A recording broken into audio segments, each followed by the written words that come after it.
அஸ்ஸலாமு அலைக்கும். Welcome back to useful tip channel. Useful tip சேனலை நீங்கள் ஃபஸ்ட் டைமாக பார்க்குறீங்களா? உடனே சப்ஸ்கிரைப் பண்ணுங்கள், பக்கத்தில் உள்ள பெல் பட்டனையும் கிளிக் பண்ணுங்கள். வாங்க வீடியோக்குள்ளே போகலாம். சேனலில் என்ன இன்ட்ரெஸ்டிங்கான வீடியோ பார்க்க போகிறேன்னா, சிம்பிள் ஈஸியாக சிக்கன் பிரியாணி டேஸ்ட்டாக எப்படி செய்யலாம், அதுவும் உதிரியாக உடையாமல் நீளமாக பாஸ்மதி அரிசியில் எப்படி பிரியாணி செய்யலாம் தான் சில டிப்ஸோடு உங்களுக்கு இந்த வீடியோவை ஷேர் பண்ண போகிறேன். வாங்க இப்போ பிரியாணி ரெடி பண்ணலாம். பிரியாணி செய்கிறதுக்கு நான் பிரிஞ்ச் லீஃப், அன்னாசி பூ, பட்டை, கிராம்பு, ஏலக்காய் ஆட் பண்ணியிருக்கேன். நான் 1/2 kg பிரியாணி ரெடி பண்ண போகிறேன். அதுக்கு தேவையான அளவு தான் நான் இப்போ ஆட் பண்ணியிருக்கேன். இப்போ 4 பெரிய வெங்காயத்தை ஸ்லைஸாக சாப் பண்ணி எடுத்து வச்சுருக்கேன். இப்போ அதை ஆட் பண்ணிக்க போகிறேன். பிரியாணிக்கு வெங்காயம் அதிகமாக சேர்க்கறதுனால நம்மளுக்கு மசாலா அதிகமாக கிடைக்கும். அதனால தான் நான் பெரிய வெங்காயம் 4 வெங்காயத்தை ஸ்லைஸாக சாப் பண்ணி ஆட் பண்ணுறேன். இப்போ தேவையான அளவு நான் ஆயில் ஆட் பண்ண போகிறேன். நான் ரைஸ் பிராண்ட் ஆயில் தான் ஆட் பண்ண போகிறேன். நீங்கள் எந்த ஆயில் வேணால் கூட ஆட் பண்ணிக்கோங்க.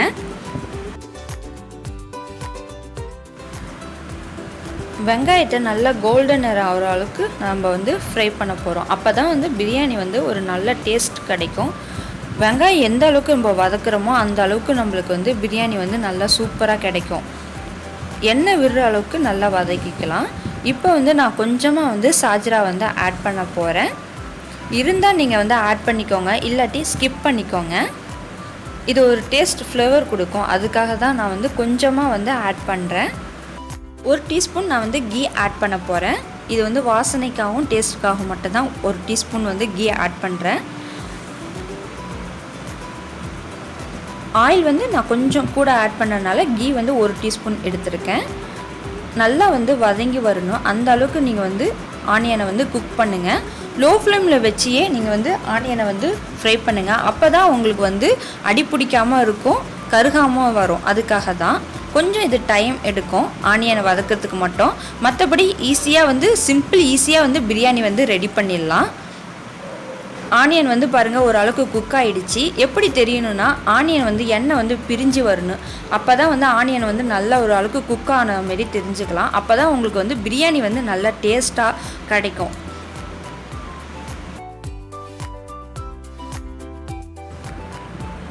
ஆயில் பிரிஞ்சு வருது பாருங்கள், நல்லாவே தெரியுது. இந்த டயத்தில் நம்ம இஞ்சி பூண்டு பேஸ்ட் ஆட் பண்ணிக்கலாம். நான் 4 டீஸ்பூன் இஞ்சி பூண்டு பேஸ்ட் ஆட் பண்ணிக்கிறேன்.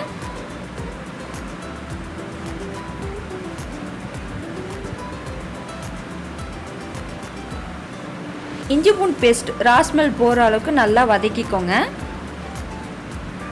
இப்போ நான் புதினா கொத்தமல்லி தழை கட் பண்ணி வச்சுருக்கேன், வாஷ் பண்ணி கட் பண்ணி வச்சுருக்கேன். ஏன்னா இந்த டயத்தில் ஆட் பண்ண போகிறேன்னா அப்போ தான் நம்மளுக்கு பிரியாணி வாசனையாக டேஸ்ட்டாகவும் கிடைக்கும். அதுக்காகத்தான் ஒரு நல்ல ஃப்ளேவர் கிடைக்கும் உங்களுக்கு. இந்த டயத்தில் நீங்கள் ஆட் பண்ணிக்கோங்க. அப்போ இன்னும் வாசனையாகவும் இருக்கும் உங்களுக்கு.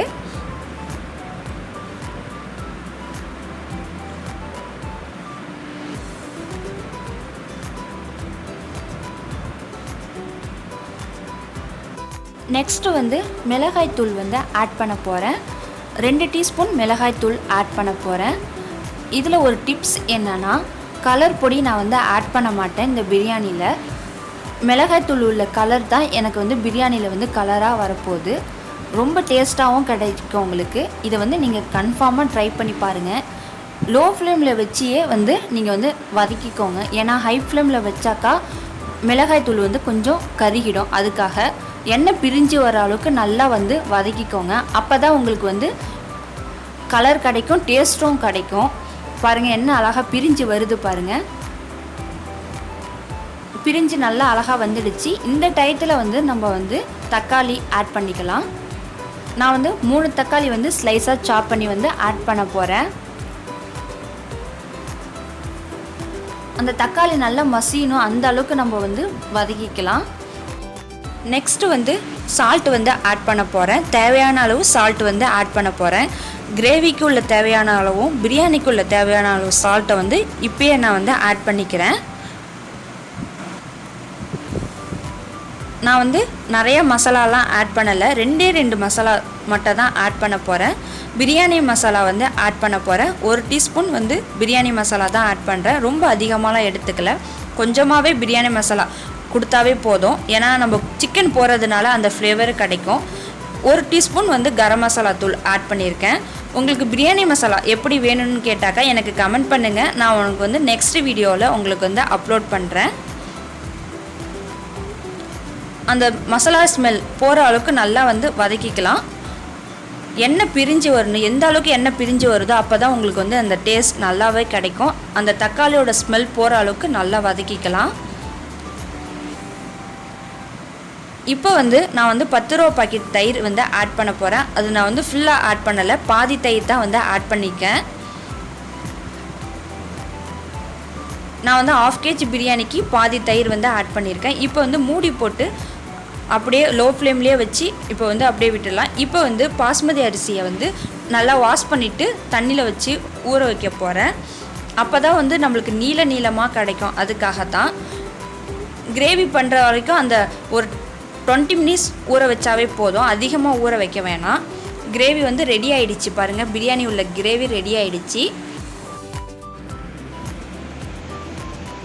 ஆயில் வந்து நல்லா பிரிஞ்சு வந்துருக்கு பாருங்கள்.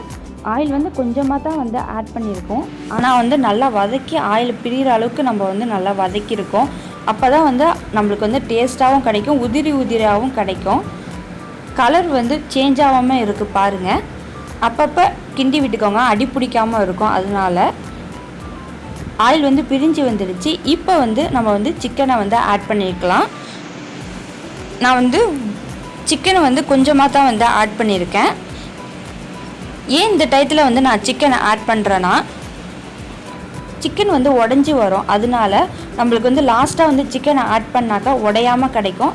சிக்கன் வந்து குயிக்காக வந்து குக் ஆகிடும். அதனால தான் நான் வந்து லாஸ்ட்டாக வந்து சிக்கனை வந்து ஆட் பண்ணியிருக்கேன். இப்போ வந்து அரிசி நான் வந்து 1/2 kg எடுத்திருக்கேன். 1/2 kgக்கு நான் வந்து 1 டம்ளர் அரிசிக்கு நான் வந்து 1.5 கப் வந்து வாட்டர் வந்து ஆட் பண்ண போகிறேன். வாட்டர் வந்து ஆட் பண்ணியாச்சு. நல்லா வந்து கொதிக்கணும். கொதித்த பிறகு நீங்கள் வந்து ரைஸை போடுங்க. அப்போ தான் நம்மளுக்கு வந்து டேஸ்ட்டாகவும் கிடைக்கும், உடையாமல் உதிரியாகவும் வரும் நம்மளுக்கு. இப்போ வந்து மூடி வச்சிடலாம். தண்ணி வந்து நல்லா கொதிக்கிட்டோம். அடி பிடிக்காமல் இருக்கிறதுக்கு லைட்டாக அப்பப்போ கிண்டி விட்டுக்கிட்டே இருங்க. எந்த கலரை நான் வந்து ஆட் பண்ணலை, மிளகாய்த்தூள் கலர் தான். எந்த அளவுக்கு கலராக இருக்குது பாருங்கள். அப்பப்போ இடையில வந்து கிண்டி விடுங்க, அடி பிடிக்காமல் இருக்கும். அதனால கொதித்த பிறகு நம்ம வந்து ரைஸை வந்து ஆட் பண்ணிக்கலாம். இப்போ வந்து உப்பு இருக்கான்னு பார்த்துட்டு தேவையான அளவு வந்து சால்ட் வந்து நான் வந்து ஆட் பண்ணிக்க போகிறேன். லைட்டாக வந்து குடிச்சு பார்த்துக்கோங்க. மூடி போட்டு நல்லா ஒரு ஹை ஃப்ளேமில் தான் வைக்க போகிறேன். நல்லா கொதிக்கிட்டோம். கொதித்த பிறகு வந்து நம்ம வந்து ரைஸ் ஆட் பண்ணால் போதும்.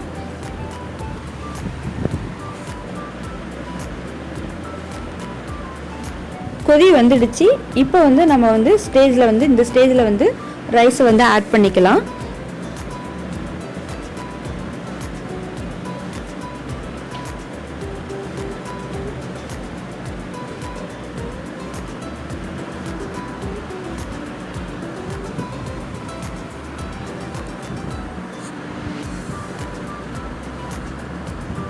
லைட்டாக வந்து கிண்டி விடுங்க, ரொம்ப கிண்டி விட்டுறாதீங்க. ஏன்னா ரைஸ் வந்து உடஞ்சிரும். லைட்டாக அப்பப்போ கிண்டி விட்டுகிட்டே இருங்க.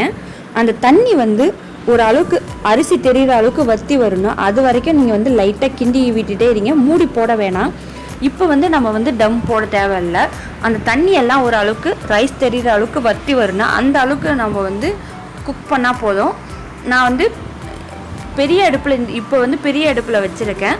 டம் போடும்போது நம்ம வந்து சின்ன அடுப்பில் வச்சிடலாம். இப்போ வந்து கொஞ்ச நேரம் மூடி போட்டு வச்சுருக்கேன். சின்ன பர்னரில் நான் வந்து மாற்றிட்டேன். ஏன்னா ஹை ஃப்ளேமில் வச்சு நம்ம வந்து குக் பண்ணுறதுனால சின்ன பர்னரில் வந்து நான் மாற்றிட்டேன். அந்த தண்ணி வந்து நல்லா ஒரு சுண்டி வரணும். அதனால் அரிசி தெரிகிற அளவுக்கு வந்து தண்ணி சுண்டி வந்தாவே போதும். ஒரு 50% வந்து குக் பண்ணாவே போதும். அதுக்கப்புறம் வந்து நம்ம வந்து டம் போட்டுடலாம். கரெக்டாக வந்து இருக்கும். அப்போ தான் நம்மளுக்கு வந்து அரிசி வந்து உதிரியாக உடையாமல் அழகாக வரும். ஒன்றோடு ஒன்று ஒட்டாமல் கிடைக்கும். பாருங்கள் ஓரளவுக்கு தண்ணி நல்லா சுண்டி வந்துடுச்சு பாருங்கள். அப்பப்போ இடையில வந்து கிண்டி விடுங்க, ரொம்ப அழுத்தி கிண்டாதீங்க, லைட்டாக இப்படி பண்ணாவே போதும். ஏன்னா வந்து அரிசி உடஞ்சிரும், அதனால தான். இந்த டயத்தில் வந்து நம்ம வந்து டம் போட்டுடலாம். லோ ஃப்ளேமில் வச்சு டம் போட போகிறோம். இப்போ வந்து ஃப்ளேம் வந்து கம்மி பண்ணியிருக்கேன், லோ ஃப்ளேமில் வைக்கிறேன். வெயிட்டான ஒரு பாத்திரத்தை வந்து இப்போ வந்து மேலே வைக்கலாம். நான் வந்து தோசைக்கல் வந்து இப்போ வைக்க போகிறேன். நீங்கள் வந்து வாட்டர் கூட எது கூட நீங்கள் வந்து வச்சுக்கலாம். அப்போ தான் நம்மளுக்கு வந்து உதிரியாக கிடைக்கும், ரைஸ் வந்து உடையாமல் கிடைக்கும். இந்த பக்குவத்தில் நம்ம இந்த டயத்தில் வந்து டம் போட்டாக்கா நம்மளுக்கு வந்து உதிரியாக அரிசி வந்து நல்லாவும் சூப்பராகவும் கிடைக்கும் உங்களுக்கு. டம் வந்து ஒரு 20 மினிட்ஸ் போட்டாவே போதும். நான் வந்து லோ ஃப்ளேமில் வச்சு சின்ன அடுப்பில் தான் வச்சுருக்கேன். லோ ஃப்ளேமில் வச்சு தான் வந்து டம் போட்டிருக்கேன்.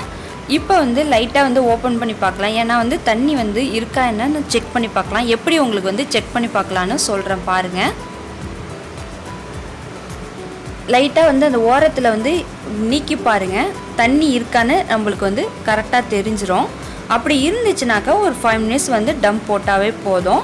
இப்போ வந்து ஒரு 5 மினிட்ஸ் வந்து நான் மூடி போட்டு மேலே வந்து தோசை கல்லை வச்சு வந்து ஒரு 5 மினிட்ஸ் அப்படியே வந்து டம் போட போகிறேன். இப்போ வந்து ஆஃப் பண்ணிடுறேன். ஆஃப் பண்ணிவிட்டு ஒரு 5 மினிட்ஸ் அப்படியே ஓப்பன் பண்ண வேணாம், அப்படியே இருக்கட்டும். ஒரு 5 மினிட்ஸ் கழித்து இந்த நீளத்தில் வந்து ஓப்பன் பண்ணுங்கள். ஏன்னா வந்து மேலே தூக்குனா ஆவி அடிச்சிடும், கொஞ்சம் கேர்ஃபுல்லாகவே ஓப்பன் பண்ணுங்கள். பிரியாணி வந்து ரெடி ஆகிடுச்சான்னு இப்போ செக் பண்ணிக்கலாம். பாருங்கள், தண்ணியும் இல்லை, அடி பிடிக்காமையும் வந்திருக்கு. எவ்வளோ ஈஸியாக உங்களுக்கு வந்து உதிரியாக பிரியாணி கிடச்சிருக்கு பாருங்கள். நான் வந்து எந்த கலர் பொடியும் ஆட் பண்ணலை, மிளகாய் தூள் வச்சு தான் நான் வந்து பிரியாணி வந்து செஞ்சுருக்கேன். ஆனால் பிரியாணி கலர் பாருங்கள் எவ்வளோ சூப்பராக வந்திருக்கு. உங்களுக்கு வந்து இந்த பிரியாணி எப்படி இருக்குன்னு காட்டுற பாருங்கள். அழகாக உதிரியாக உடையாமல் நீளமாக வந்திருக்கு பாஸ்மதி அரிசி. பாருங்கள், அடி பிடிக்காமல் இருக்குது. மெயின் வந்து அடி பிடிக்காமல் ஈஸியாக உங்களுக்கு வந்து பிரியாணி எப்படி செய்யலான்னு செஞ்சு காமிச்சிருக்கேன். ரொம்பவே ஈஸியாக டேஸ்ட்டாக உதிரியாக பிரியாணி வந்து உங்களுக்கு வந்து ஹோட்டல் ஸ்டைலில் எப்படி ஃப்ளேவர் கிடைக்குமோ அந்த மாதிரி பிரியாணி வந்து உங்களுக்கு வந்து செஞ்சு காமிச்சிருக்கேன். நீங்களும் இந்த பிரியாணி செஞ்சு பார்த்துட்டு மறக்காமல் எனக்கு கமெண்ட் பண்ணுங்கள். இந்த வீடியோ பிடிச்சிருந்தா மறக்காமல் கமெண்ட் பண்ணுங்கள். ஃப்ரெண்ட்ஸ் ஃபேமிலிக்கு மறக்காமல் ஷேர் பண்ணுங்கள். இப்போ வந்து பிரியாணி எப்படி இருக்குன்னு டேஸ்ட் பார்க்கலாம் வாங்க. பிரியாணி பாருங்கள், உதிரியாக அழகாக உடையாமல் அழகாக வந்திருக்கு. பாஸ்மதி அரிசி எப்படி நம்மளுக்கு வந்து நீளமாக டேஸ்ட்டாக கிடச்சிருக்கு பாருங்கள். ஆயிலும் அதிகமாகவும் இல்லை, மசாலாவும் நல்லா டேஸ்ட்டில் உள்ளே வந்து பிரியாணியில் உள்ள நல்ல மசாலா இறங்கி வந்திருக்கு. இப்போ வந்து நம்ம வந்து சிக்கன் பீஸை வந்து சாப்பிட்டு பார்க்கலாம். சாஃப்டாக வந்திருக்கு பாருங்கள். லாஸ்ட்டாக தான் நம்ம போட்டோம், உடையாமல் அழகாக வந்திருக்கு பாருங்கள். பிடிச்சிருந்தா மறக்காமல் ஃப்ரெண்ட்ஸ் ஃபேமிலிக்கு ஷேர் பண்ணுங்கள். நீங்கள் ஃபஸ்ட் டைமாக யூஸ்ஃபுல் டிப் சேனலை பார்க்குறீங்களா, உடனே சப்ஸ்கிரைப் பண்ணுங்கள். பக்கத்தில் உள்ள பெல் பட்டனையும் கிளிக் பண்ணுங்கள்.